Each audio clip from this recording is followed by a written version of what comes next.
ഓം ഗുരുദേവ ചരണം ശരണം. ആത്മോപദേശ ശതകം രണ്ടാം മന്ത്രം. കരണവുമിന്ദ്രിയവും കളേബരം തൊട്ടറിയുമനേക ജഗത്തുമോർക്കിലെല്ലാം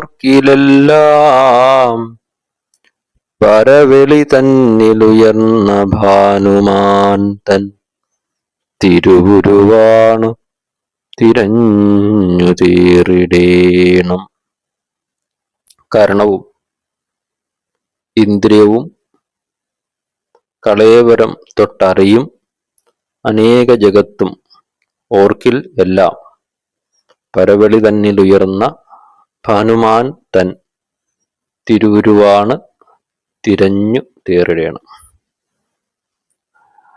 കരണവും അന്ധകരണവും. അന്ധകരണം എന്ന് പറയുന്നത് മനസ്സ്, ബുദ്ധി, അഹങ്കാരം, ചിത്തം. ഈ 4 കർണങ്ങളാണ് അന്ധകരണങ്ങൾ. ഇതിനോരോന്നിനും 4 ധർമ്മങ്ങളാണ് ഉള്ളത്.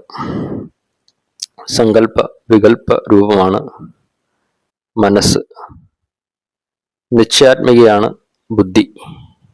ബുദ്ധിയുടെ ധർമ്മം. ചിത്തം എന്ന് പറയുന്നത് സ്മൃതി അനുഭവരൂപമാണ്. നമ്മൾ ഉണ്ടായ പഴയ അനുഭവങ്ങൾ എല്ലാം പൊന്തി വരുന്നത് ചിത്തത്തിലാണ്.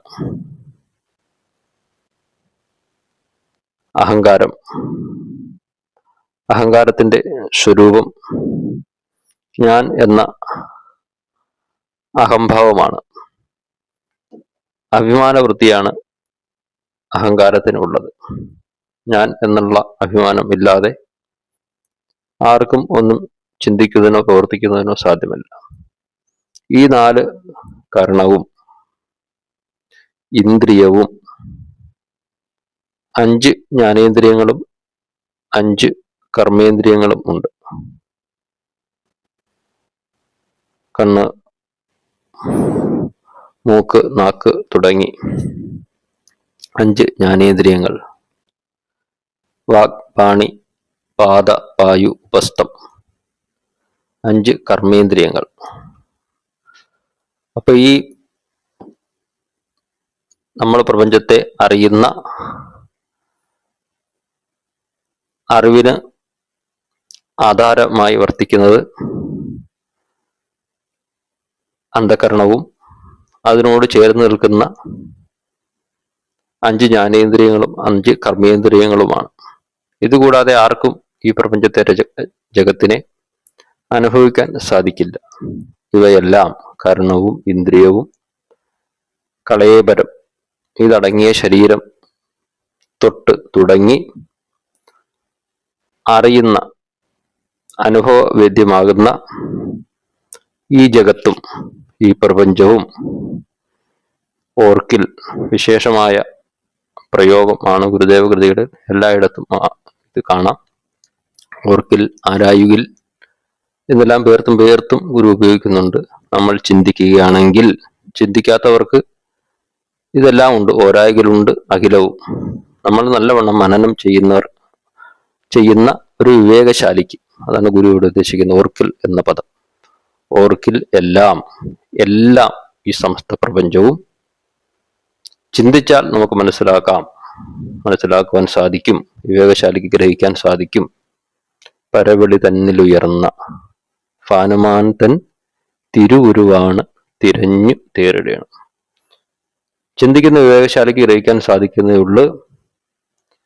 ഈ ശരീരവും അന്ധകരണവും ഇന്ദ്രിയവും തൊട്ടനുഭവിക്കുന്ന ഈ ജഗത്തും എല്ലാം തന്നെ പരവെളിയിൽ ചിദാകാശത്തിൽ ഉയർന്ന് പ്രകാശിക്കുന്ന ചിദാകാശം എന്ന് പറയും, ദഹരാകാശം എന്ന് പറയും, ശൂന്യമായ സ്പേസ് എന്ന് പറയും. അങ്ങനെ പലതരത്തിൽ ബ്ലാക്ക് ഹോൾ എന്ന് ആധുനിക ശാസ്ത്രം പറയുന്നു. എല്ലാ സമസ്ത പ്രപഞ്ചവും ഉൽപ്പന്നമായിരിക്കുന്ന ആ ശൂന്യാവസ്ഥ, അവ്യക്തം എന്നൊക്കെ ശാസ്ത്രങ്ങൾ പലതരത്തിൽ പറയുന്ന ഈ അണ്ടകടാഹങ്ങളെയും സൃഷ്ടിക്കുന്നതിന് കാരണഭൂതമായ ആ അവസ്ഥ,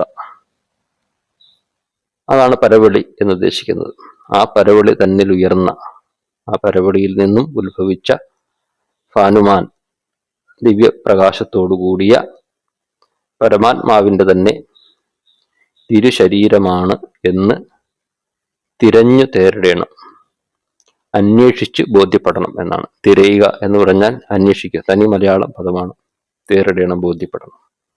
അപ്പോൾ ഈ കാണുന്ന ശരീരവും നമ്മുടെ മനസ്സും ബുദ്ധിയും ചിത്തവും എല്ലാം നമ്മുടേതല്ല എന്നാണ് ഇവിടെ ബോധ്യപ്പെടുന്നത്.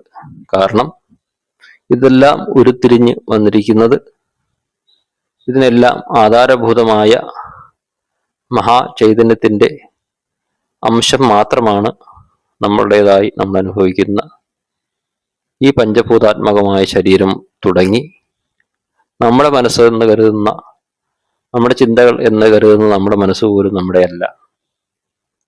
നമ്മുടെ ചിന്തകൾ, നമ്മുടെ ബുദ്ധി കൊണ്ടുണ്ടാകുന്ന ബുദ്ധിവൃത്തികൾ, അതും നമ്മുടേതല്ല. അഹങ്കാരം എന്ന് പറയുന്ന ആ വ്യക്തിത്വവും ഞാനല്ല.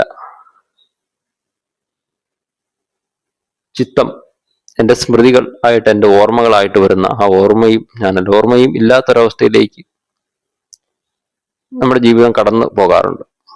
വാർദ്ധക്യദശയിലൊക്കെ സ്വന്തം മക്കളെ പോലും വിസ്മൃതിയിലേക്ക് ആണ്ടുപോകുന്ന ആരാണെന്ന് പോലും അറിയാത്ത അവസ്ഥയിലേക്ക് മനുഷ്യ മനസ്സുകൾ സഞ്ചരിക്കാറുണ്ട്. അപ്പൊ ഇതെല്ലാം നമ്മുടേതല്ല. പകരം ഈ പ്രപഞ്ചത്തിന് ആധാരഭൂതമായ പരമാത്മ പ്രകാശത്തിന്റെ ഓരോ കിരണങ്ങളാണ് നമ്മൾ എന്ന് ഈ ഓർമ്മയുള്ള കാലത്ത്, ശരീരത്തിന് ആരോഗ്യമുള്ള കാലത്ത് തിരഞ്ഞു തേടണം, അന്വേഷിച്ച് ഈ തത്വം നല്ലവണ്ണം ബോധ്യപ്പെട്ട് ജീവിതം നയിക്കണം എന്നാണ് ഗുരുദേവൻ നമ്മെ ഈ പദ്യത്തിലൂടെ ഉദ്ബോധിപ്പിക്കുന്നത്.